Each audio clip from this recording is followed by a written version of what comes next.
It is the Yedi-7. A priest in Tenochtitlan tips a bowl of solid gold, a year's harvest, into a black volcanic lake. The water swallows it. His people are starving. The drought is in its fourth year. And he is doing this on purpose. Not because his civilization had failed, because it was working. From the Maya draining their springs to feed their gods, to the Norse hurling weapons into bogs, to the Inca burying entire harvests in mountain ice. Almost every advanced civilization, at its peak, deliberately destroyed the resources keeping it alive. Modern historians used to call this superstition.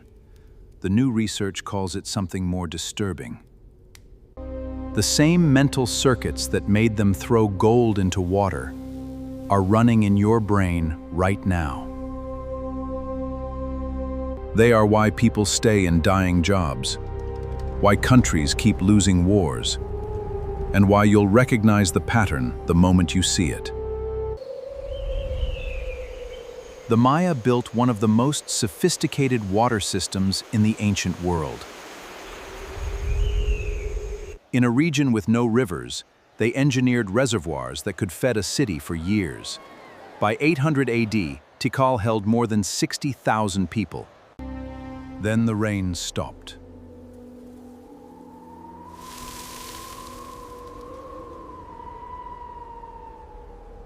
Archaeologists assumed they would respond like any rational society. Ration water, preserve their cenotes, ride out the drought. They did the opposite.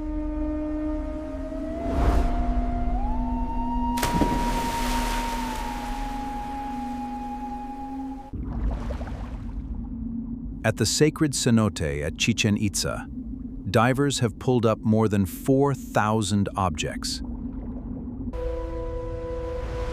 Almost all of it was deposited during periods of worsening drought. The wetter the year, the fewer sacrifices. The drier the year, the more they threw away. They were poisoning their own water supply with corpses and metal during a drought on purpose. For decades, the standard explanation was simple. They were desperate, they were religious, they panicked. But that's not what the soil layers show.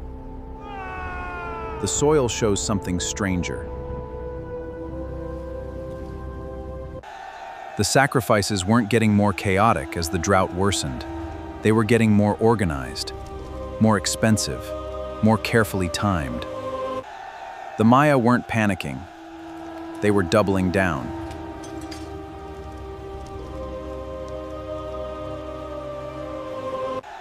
And then someone looked at the Norse bogs and found exactly the same pattern.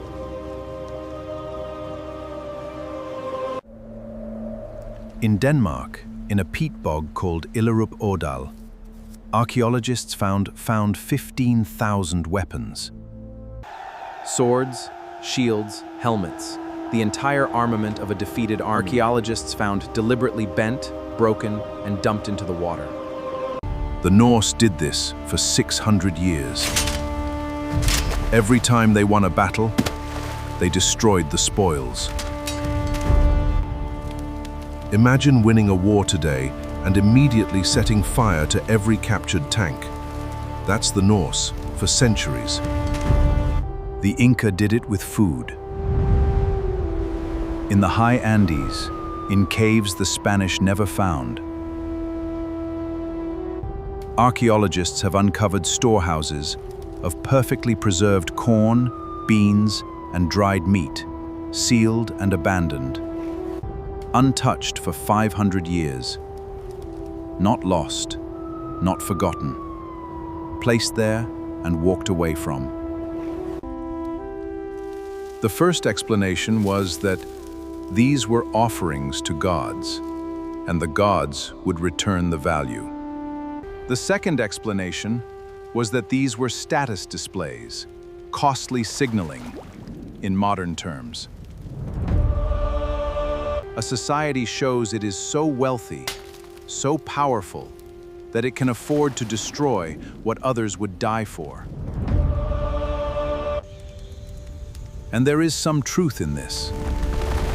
But it doesn't explain why the destruction got worse as the society weakened. Costly signaling collapses when you can't afford it. Sacrifice doesn't.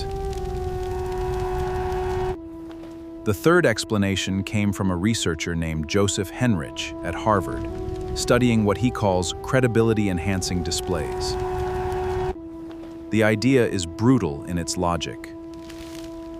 When a belief is hard to test, like whether the gods are listening, people only believe it if someone visible does something costly to prove their faith.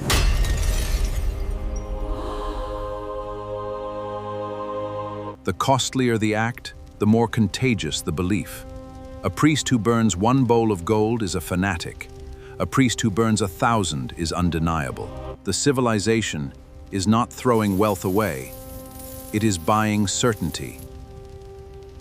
It is paying for the right to believe. The idea is paying for certainty.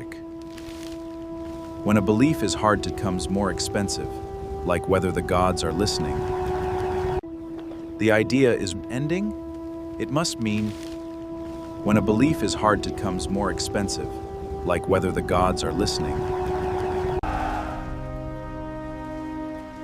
The gold isn't working? Throw in the children. Every escalation made it harder to stop. Because stopping would mean every previous sacrifice was for nothing. This is the part that should scare you. Because it isn't ancient at all.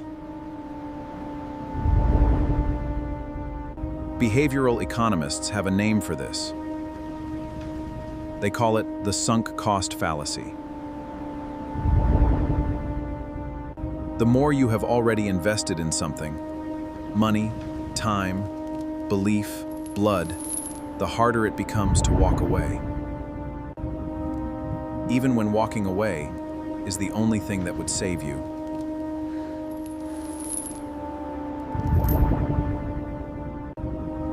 Casinos run on this, so do bad relationships. So do wars.